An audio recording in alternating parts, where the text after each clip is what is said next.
नमस्कार सभी को। सभी खुश होंगे, अच्छे होंगे। और काफ़ी समय से क्लास नहीं ली जा रही है, 2-3 महीने हो गए। इन सभी बैच बंद कर दिए गए, ऑफलाइन बैचेस नहीं हो पा रहे हैं। काफ़ी बच्चे घर आ रहे हैं, परेशान हो रहे हैं क्लासेस के लिए। तो सोचा चलो ऑनलाइन ही हम मिल लेते हैं, सोते सोते ही सही। कोशिश करूँगी कि आपकी क्लासेस हों। तो थोड़ा सा जो 12th के बच्चे हैं, 10th के बच्चे हैं और भी जो बच्चे आ रहे थे, परेशान हो रहे थे घर पर आकर और उनकी क्लास नहीं ली जा रही, तो प्लीज़ आप परेशान ना हो। कोशिश करूँगी कि यहाँ पर अपन वीडियो अपलोड कर सकें, क्लासेस आपकी हों। तो क्लास अपन लेते हैं, स्टार्ट करते हैं। पिछले वीडियो में हमने मनोविज्ञान की बात की, शाखाओं की बात की, काफ़ी चीज़ों को हमने देखा, परिभाषाओं को देखा। अब बात कर रहे हैं शिक्षा के अर्थ की। तो शिक्षा शब्द के लिए अंग्रेजी में एजुकेशन शब्द का प्रयोग किया गया। यह शब्द लैटिन भाषा के एजुकेटम शब्द से विकसित हुआ है। एजुकेटम शब्द ए और ड्यूको से मिलकर बना है। ए का अर्थ होता है से और ड्यूको का मतलब है आगे बढ़ाना, अर्थात दोनों को मिलाकर हुआ अंदर से आगे बढ़ाना। इसी प्रकार दो शब्द और हमने देखे कि जो लैटिन भाषा में एजुकेया और एजुशियर। एजुकेयर शब्द की बात करें तो एजुकेयर शब्द का अर्थ होता है आगे बढ़ाना और एजुशियर का मतलब होता है बाहर निकालना। आगे बात करते हैं जो स्किनर है, शिक्षा मनोविज्ञान के अंदर स्किनर क्या कहते हैं। इसकी मनोविज्ञान की वह शाखा जिसका संबंध अध्यापन और अधिगम से है। मनोविज्ञान की शाखा के रूप में शिक्षा मनोविज्ञान की उत्पत्ति जो हुई वो कब हुई? 1900 में हुई। 1900 में इसकी उत्पत्ति हुई और अमेरिका के प्रसिद्ध मनोवैज्ञानिक थॉर्नडाइक, जड़, टर्मन तथा स्टैनले हॉल के सक्रिय प्रयासों के फलस्वरूप इसे 1920 में मनोविज्ञान को एक स्पष्ट और निश्चित स्वरूप प्राप्त हो सका। तो आइए चलते हैं और देखते हैं शिक्षा मनोविज्ञान का अर्थ। शिक्षा मनोविज्ञान दो शब्दों से मिलकर बना है, एक तो शिक्षा, दूसरा मनोविज्ञान। इनके शाब्दिक अर्थ देखें शिक्षा और मनोविज्ञान के। तो शिक्षा का संबंध है मानव व्यवहार के परिमार्जन और मनोविज्ञान का संबंध है व्यवहार के अध्ययन से। मानव व्यवहार को उन्नत बनाने की दृष्टि से जब व्यवहार का अध्ययन किया जाता है तो अध्ययन की इस शाखा को शिक्षा मनोविज्ञान के नाम से जाना जाता है। तो आइए चलते हैं और देखते हैं कुछ परिभाषाएं। तो आइए सबसे पहले हम बात करते हैं क्रो एंड क्रो की।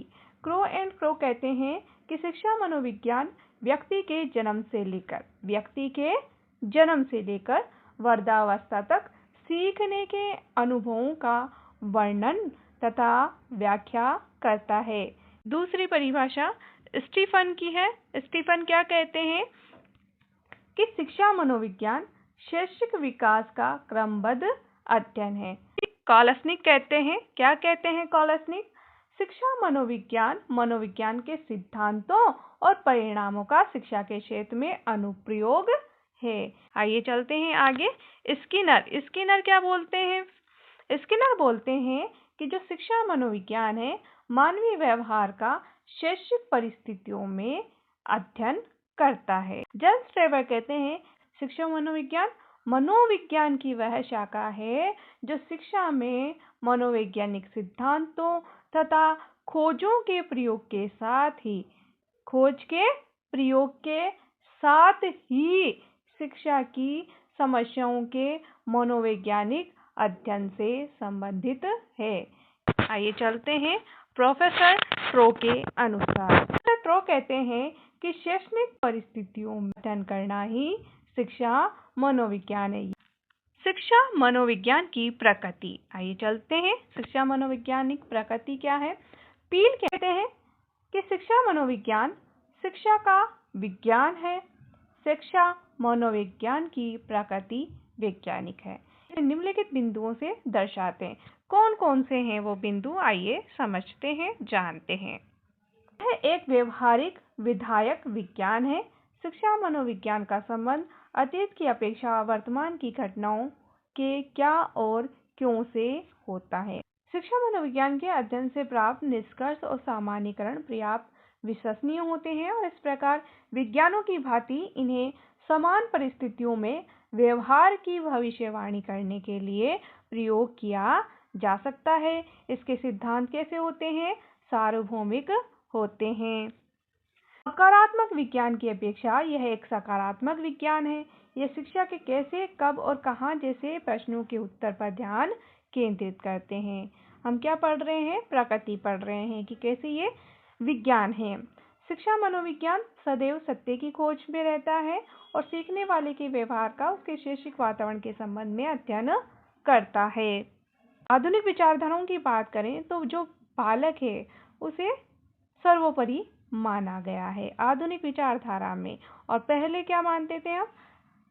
शिक्षक को धुरी मानते थे, शिक्षक को बीच में केंद्र मानते थे। लेकिन जब नई विचारधाराएं आ रही हैं, आधुनिक विचारधारा की हम बात करें तो जो आधुनिक विचारधारा के अकॉर्डिंग शिक्षा के अंदर जो शिक्षा का नियोजन है वो किसके लिए है?